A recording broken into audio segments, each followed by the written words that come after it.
On s'est toujours dit qu'on prenait la météo, à moins que ça soit une météo totalement impossible et qu'il fasse rideau, qu'on prenait la météo telle qu'on l'a trouvée le jour même. Moi, je trouve que sur 10 reconductions, je trouve ça aussi intéressant pour la vie d'un paysage de l'avoir en temps gris, sous la pluie, sous la neige. Je trouve ça plutôt intéressant sans la durée. Et puis, ça donne une matière plastique aussi plus intéressante à la fin parce qu'on a tout simplement un kaléidoscope de couleurs qui permet de faire des associations. Par rapport au choix de l'horaire de reconduction, par rapport à la complexité d'accès à l'heure du territoire, vous avez, vous y avez pensé dès le début ou pas Non. D'avoir des parcours de reconduction en fait à peu près optimisés Ouais, mais non, c'était trop compliqué à penser. Et donc, ce qu'on essaye de faire, c'est toujours de coller à la meilleure heure, ce qui fait qu'en fait, ça réorganise les parcours de reconduction. C'est-à-dire qu'on organise notre parcours de reconduction pour que ça se colle sur les bons horaires. Alors parfois on arrive 1 heure en retard parce que c'est trop compliqué de tenir. Et ça a été quand même, les parcours de reconduction, ils ont été définis aussi en lien avec les heures à laquelles vous avez pris. Ah oui, complètement. Ouais. Parfois, ce qui s'est passé, c'est qu'on a, sauf quand on essaye de l'améliorer, l'horaire, parce qu'il y a eu des prises de vue qui ont été prises par temps gris, et il se trouve que quand il fait beau, la lumière rend pas le paysage spécialement lisible ou ne le met pas en valeur, enfin je peux pas dire. Donc dans ces cas-là, on a réinventé un horaire quand il fait beau. Ouais, sauf que là, nous, dès la prise de vue, on fait la fiche technique en fait, mais probablement dans les autres cas. Bah non, parce qu'on ne sait pas, ça dépend des photographes. Il y en a qui vont faire 1500 vues, d'autres 15. Enfin, oui, donc ils prennent pas de notes et ils retrouvent l'endroit après. Ouais, c'est plus compliqué. Non, nous, on prenait à chaque image, même si elle n'est pas choisie après, on faisait une fiche technique. Et puis, alors, du point de vue technique, photographique, je peux dire aussi une petite chose, c'est que ça a été choisi à cette période de l'année, la prise de vue, parce que, non seulement à cette période de l'année, où il y a un peu moins de feuilles, théoriquement aux arbres, donc ce qui laisse plus de voir des habitations, les logements, les constructions, ce qui est un petit peu le but apparemment des personnes qui étaient intéressées au départ pour le montage du projet, et aussi non seulement à cette période de l'année, mais aussi de préférence des jours blancs, c'est-à-dire les jours avec des ciels blancs, donc c'est-à-dire avec une lumière à peu près répartie, sans trop d'ombre et sans trop de... Mais quand on a commencé à reprendre les photos, moi j'avais pas tout à fait cette explication en 2004. Ouais, au contraire, je me dis, bon, il fait pas chaud, mais on va quand même choisir des jours où il y a du soleil. Et donc j'étais fier de moi, il y a du beau soleil. Et en fait, quand je revenais avec les photos, c'est pas tout à fait le cas, parce que la première, elle est entre les deux, 2002. Non, peut-être celle-là, c'est 2004, c'est la première que j'ai faite, c'est celle-là. La première série, oui, c'est ça. Voilà, c'est peut-être pas là que c'est le plus visible. Enfin, on voit quand on se rapproche que la qualité est vraiment... la photo est toute moirée, enfin, elle n'était pas directement au niveau de qualité de JPEG et tout ça. Mais par contre, là par exemple, c'est typiquement le soleil donne d'un côté, donc elle est trop lumineuse en fait, en plus c'était trop lumineuse mais le soir, donc du coup tout est une partie qui est à l'ombre et une partie au soleil, ce qu'en principe il faut éviter. Alors là par contre, là j'avais pas pu la prendre autrement, et puis dans les premières photos, on était 3 semaines entre les réunions à faire toutes les 40 photos dans une ville. Bon. Et puis aujourd'hui, je l'ai fait en 3 jours à peu près, parce que je sais à peu près mieux où je vais. Et puis sur mon plan, je sais celle que je peux faire le matin ou l'après-midi pour éviter ces questions de soleil ou d'ombre. Et puis je me place mieux directement. Enfin, évidemment, ça va plus vite quand on connaît.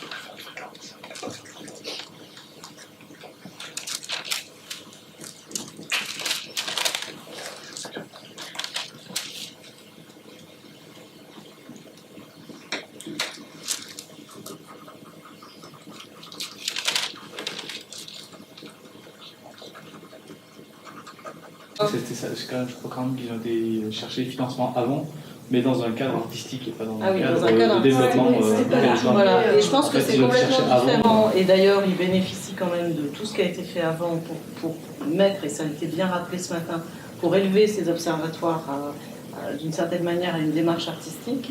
Et moi, je me suis retrouvée dans la position de devoir défendre plusieurs observatoires, parce que quand je m'occupais du paysage à la DRM, j'ai fait plusieurs observatoires photographiques et je me suis retrouvée dans la position d'aller voir le directeur régional de l'environnement en essayant de trouver des sous pour financer l'OPTMC. Et d'avoir en face de moi un DIREN qui me disait « mais ça ne m'intéresse pas du tout, ce que vous me proposez c'est culpabilisant. Je ne veux pas avoir à payer quelque chose qui va me montrer que je ne fais pas bien mon boulot. » Que ce qu'on fait, on peut le regarder d'un point de vue critique. Ouais. Et les observatoires, enfin, moi je suis très extérieure aussi, mais j'ai l'impression que ça peut aussi poser cette question-là, quoi. Et ça devrait. Et enfin, moi, ce qui m'a manqué ce matin, peut-être, parce que certainement que dans l'Assemblée, tout le monde maîtrise très bien ce que c'est, les observatoires et ça, et on n'était peut-être pas très nombreux à être très extérieurs, mais on était là quand même. Et quels sont les enjeux? Moi, j'ai vraiment manqué de ça ce matin, en tout cas. Qu'est-ce qui me motive au départ? Voilà. Est-ce que justement ce regard critique, est-ce que cette compréhension des espaces et de ce qu'ils peuvent devenir, enfin ça n'a pas du tout été évoqué, donc certainement parce que c'est des... Je suis d'accord, moi je suis plus là-dedans depuis 5 ans et le fait de voir ça ce matin, je me suis dit il y a un truc qui est complètement autogamique dans ces choses-là. Et c'était très très étrange. Tout d'un coup c'est le paysage qui évolue et qui construit sa propre plastique. Je sais pas comment... J'ai essayé de le dire un petit peu là dans le questionnaire, mais... Tout d'un coup, le choix du cadrage, de la composition, voilà, c'est le photographe qui choisit comment ça se passe dans l'image, comment les choses dialoguent, débattent, comment le regard circule. Et tout d'un coup, là, au fil du temps, finalement, c'est le paysage qui va décider de ça, et plus... c'est plus nous qui décide. Et que ça se termine par ça. Moi, je trouve ça assez fantastique. Enfin, on va à la fois vers une espèce de simplification des formes, et en même temps un remplissage du cadre. C'est assez étonnant sur ce que ça produit, en tout cas comme forme plastique. C'est pour ça que parfois... Mais qui est très loin du coup du regard critique ou quoi que ce soit, quoi. Mais moi qui me parle... En fait, c'est l'idée du processus, quoi. L'idée du processus qui a besoin, enfin, d'un temps long, en fait, pour bouger, en fait, d'une chose qui oui, semble pour moi, fixe, ça en fait. parle de la forme plastique et d'une recherche esthétique, je crois.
Premier mot, effectivement, peut-être déjà cette notion de permanence. Moi, j'ai mis comme mot-clé le mot vert, voilà, parce que même s'il y a peut-être des évolutions, ça saute aux yeux, cette prédominance du vert, et puis peut-être comme on s'attend aussi souvent sur les séries des observatoires photographiques à avoir à commenter peut-être des logiques de reforestation.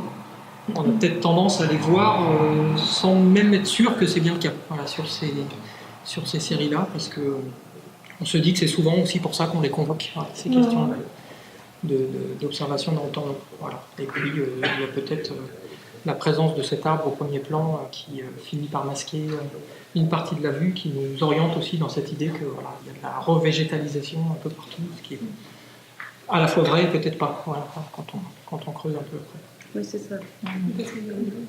Cette prise de vue particulière, je pense que c'est un paysage qui est complexe, du coup, parce qu'il a une large profondeur et avec même des lignes d'horizon très lointaines. Mais ce que j'ai pu, au fil des 20 ans, en fait, des 20 années écoulées, je n'avais pas mesuré que c'était 20 ans. C'est qu'effectivement, ouais, c'est long. Et c'est qu'il y a effectivement assez peu de changements, enfin c'est des changements qui sont minimes, mais qui sont pour moi calqués sur la politique agricole des époques, ou la politique de reboisement forestier, ou la politique de modernisation des exploitations, mesures environnementales, enfin voilà, les politiques publiques en fait, sur l'agriculture. Je trouve qu'il colle à ces politiques. On pourrait préciser, et du coup, moi ce que j'ai vu tout de suite, c'est l'exploitation en fait du paysage par l'agrandissement de la ferme, l'exploitation forestière. Il y a une forêt qui disparaît et une autre qui apparaît. Mais j'ai vu aussi que sur le relevé photographique, il y a 2 saisons. Du coup, on n'a pas la même perception du paysage. Et je me suis dit que c'était un peu biaisé. Et pourquoi ce point de vue-là, en fait? Parce que c'est moi, intéressant de c'est ça. savoir. J'ai pu rencontrer Sophie Ristel-Hubert une fois, 2 heures, rapidement, sur son positionnement de photographe, on va dire, globalement, mais pas sur chaque cliché. Ce qui est intéressant sur ce point de vue-là, c'est qu'en fait, c'est un paysage qui n'est pas aperçu, parce qu'il est complètement en contrebas. Et c'est la route qui monte au cré, et qu'on soit en vélo ou en bagnole, on regarde plutôt les virages que le bas de la vallée, en fait. Donc, et pour y accéder, c'est pas du tout touristique, personne n'y va. Donc, et elle a cherché en fait des espaces comme ça qui étaient un peu oubliés. Voilà. Et à mon avis, c'est assez caractéristique du territoire, c'est que si on regarde que la route, on va pas avoir grand-chose. On s'aperçoit que les choix de ces images sont pas faits pour rien. Enfin, voilà, on écarte certaines images aussi pour des raisons peut-être politiques, environnementales, enfin, voilà. Et ça, moi, ça m'interroge beaucoup, du coup, surtout sur tout ce truc de l'observatoire du paysage. Je me pose la question de l'indépendant, je me pose la question de... Enfin, pour moi, ce qui est intéressant, c'est que ça devienne un objet critique, un objet qui nous fasse avancer, qui nous fasse nous interroger. Mais parfois, je me dis, si c'est trop guidé, est-ce que c'est biaisé? Enfin, voilà, ça me fait me poser plein de questions. Biaisé d'un point de vue photographique, mais d'un point de vue aménagement du territoire. Moi, je sais que cette photo, elle m'est hyper utile parce que c'est une vallée avec des dynamiques caricaturales de ce qui se passe sur les dizaines d'autres qui sont sur le plateau, quoi. Je parle pas de celle-ci forcément. Elle est très représentative, en fait. Ouais, je parle plus de celle qu'on met... au rebut, ouais. Ouais. Alors, j'ai pu avoir accès, du coup, au négatif. La photographe, on avait passé quelques classeurs. Et donc, c'était intéressant aussi de voir les rebuts. Et parfois, le souvenir que j'en ai, c'était... on n'était pas forcément à une dimension du paysage, quoi. On est peut-être plus sur la faille, sur des détails. Il y a eu beaucoup de photos comme ça qui ont été écartées. Et je rebondis sur ce que tu dis à l'atelier tout à l'heure. Il y a quelqu'un qui a dit très justement que si on travaille sur un plan de paysage, par exemple sur une vallée, on va regarder l'observatoire photographique qui existe, les photos de cette vallée.